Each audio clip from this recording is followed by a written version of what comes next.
तुम सिर्फ रसोई घर के लिए नहीं बनी हो। चलो बहुरानी उठो, आज से ससुराल की रसोई का श्री गणेश करो। ये अपना शादी का जोड़ा बदल लो, नहा धोकर और आ जाओ रसोई घर में। हाँ जी दीदी, नंद राखी से कहते विषमत करती एक दिन की नई दुल्हन कांची उठी और नहा धो दूसरा थोड़ा हल्का लाल रंग का जोड़ा पहन पहली रसोई की रस्म करने हेतु रसोई में आ गई।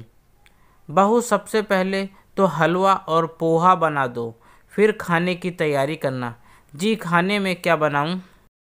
देखो, मटर पनीर, सूखी आलू गोभी की सब्जी, खीरे का रायता और पूरी। ना ना, पूरी यहाँ कोई नहीं खाता, सब रोटी ही खाते हैं। तो तुम 10 लोगों के हिसाब से रोटियाँ तब पकाना जब सब खाने बैठें। और सुनो, थोड़ा पुलाव भी डाल देना, सलाद तो रहेगा ही, पापड़ भी तल लेना और हरी धनिया की तीखी चटनी भी बना लेना। बहू रानी, तो अब तुम संभालो अपना दूसरा घर, जहाँ तुम्हें अधिकतर समय बिताना है, कह राखी कांची को रसोई हवाले कर चली गई।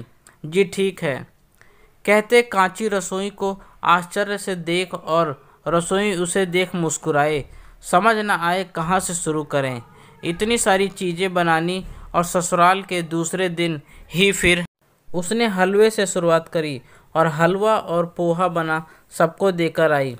ठीक है बहू, अब तुम भी वही रसोई में ही खा लो, फिर खाने में लगो, कहते हुए राखी बोली।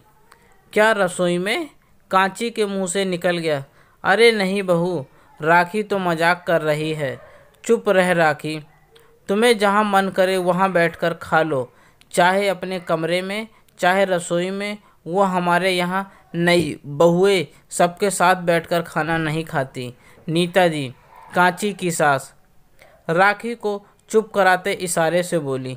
कांची को अजीब लगा, खैर अपना नाश्ता ले अपने कमरे में चली गई। थोड़ी देर बाद राखी बोलने आई, चलो बहू, अब खाने की तैयारी करो, बहुत समय लगेगा। हाँ जी दीदी, बस अभी आई। कांची ने धीरे धीरे सबसे पहले मटर पनीर, फिर आलू गोभी, रायता, चटनी, पापड़, पुलाव सब बनाए।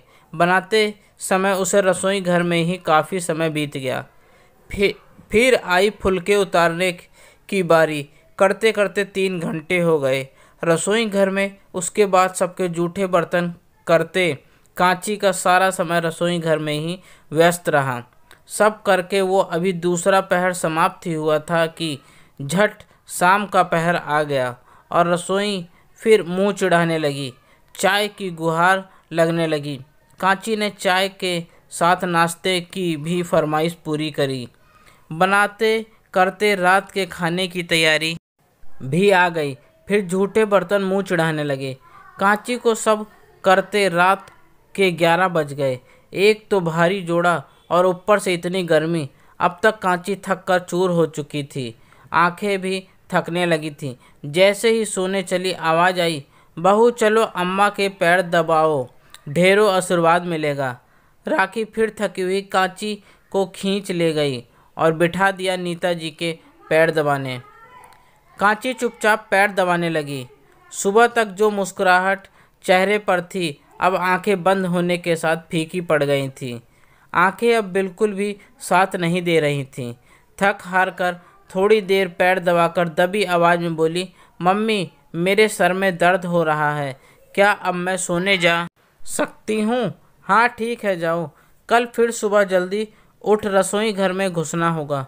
और सुनो दीपक, कांची के पति अभी तुम्हारे साथ नहीं रहेगा।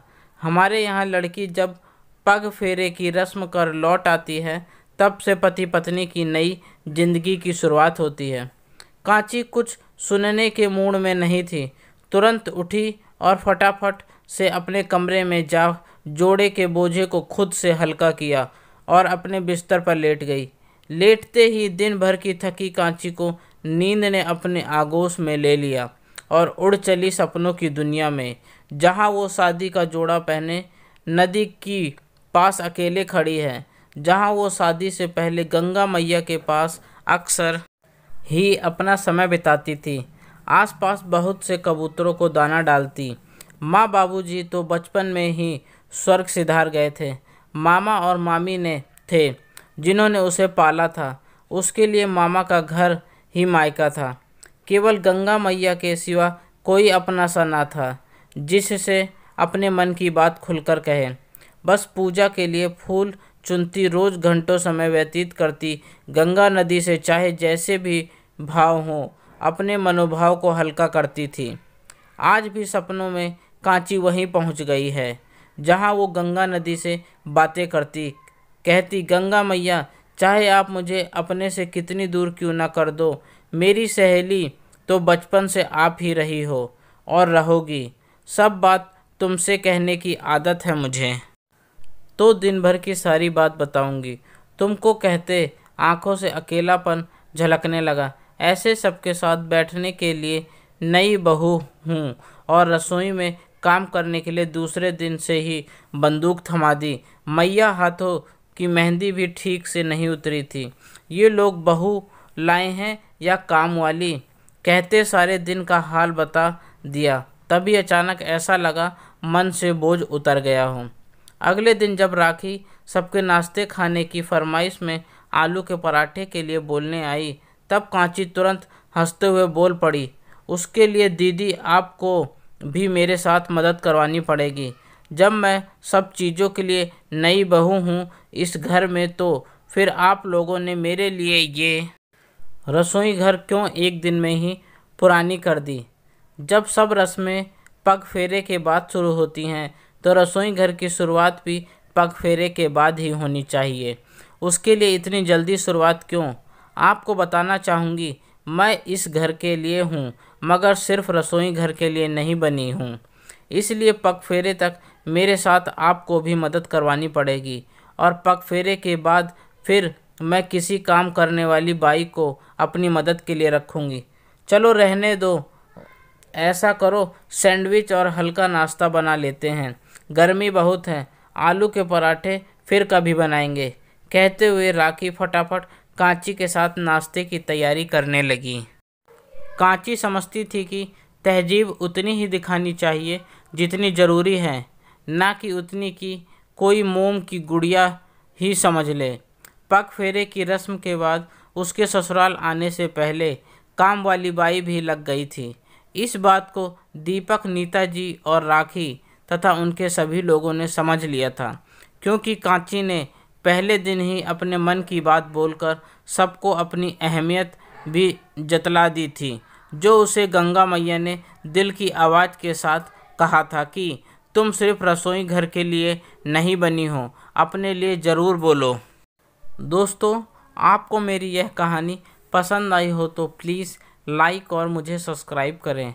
आपका अपना दोस्त, धन्यवाद।